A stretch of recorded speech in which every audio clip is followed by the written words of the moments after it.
मित्रों, जैसे कि आप सभी को पता है कि मृत्यु एक कठोर सत्य है, जिसे कोई भी टाल नहीं सकता। यह एक कठोर सत्य है।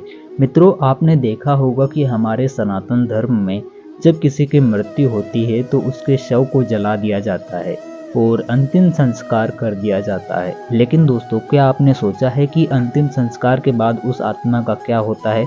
दोस्तों, गरुड़ पुराण में बताया गया है कि मृत्यु के बाद यमलोक से 2 यमदूत सिर्फ 24 घंटों के लिए आत्मा को ले जाते हैं।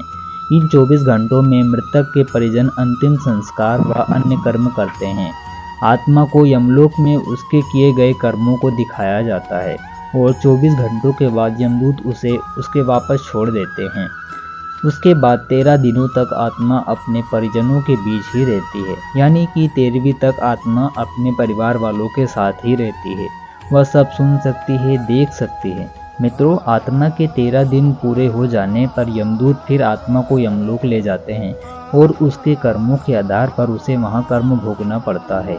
जो मनुष्य ने जीवन भर पाप कर्म किया उसे नरक में यातनाएं भोगनी पड़ती है और यमलोक के यमदूत उसे दंडित करते हैं और तब तक दंडित करते हैं जब तक उसका पाप कर्म नष्ट न हो जाए। मित्रों, यदि कोई मनुष्य ने जीवन भर पुण्य किया व सदैव सबकी सहायता की तो ऐसे व्यक्ति को मृत्यु के बाद स्वर्गलोक में भेज दिया जाता है और स्वर्गलोक में वह आत्मा तब तक सुखों को भोगती है जब तक उसका पुण्य खत्म ना हो जाए। मित्रों, हम आपको बता दें, स्वर्ग या नर्क इन दोनों लोकों में कोई भी आत्मा हमेशा नहीं रह सकती। जिसके जैसे कर्म रहते हैं उतने ही दिन तक आत्माओं को इन लोकों में रखा जाता है।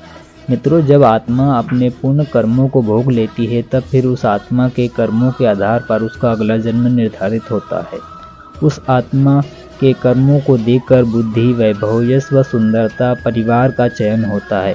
यदि कोई पापी आत्मा होगी तो उसे मनुष्य जन्म तो मिल जाएगा, परंतु उसके पिछले पाप कर्मों के आधार पर उसका भाग्य लिखा जाएगा। यदि कोई ज़्यादा पापी आत्मा होती है, वह कुरूप, बुद्धिहीन, मदिरा का पान करने वाला, दया न करने वाला, भक्ति से कोसों दूर होगा। ऐसा मनुष्य का जीवन न किसी गंदगी में पलने वाले कीड़े के समान होता है। तो मित्रों, सारा खेल हमारे कर्मों का होता है। अगर अच्छे कर्म होंगे तो ये जीवन तो सुंदर बनता ही है, साथ ही हमारा अगला जन्म भी सुंदर हो जाता है। मित्रों, मैं आशा करता हूँ यह जानकारी आपको अच्छी लगी हो तो हमारे चैनल को सब्सक्राइब करना ना भूलें, क्योंकि हम ऐसे ही सनातनी धर्म ज्ञान से भरी वीडियोस लाते रहते हैं। धन्यवाद। जय श्री राम।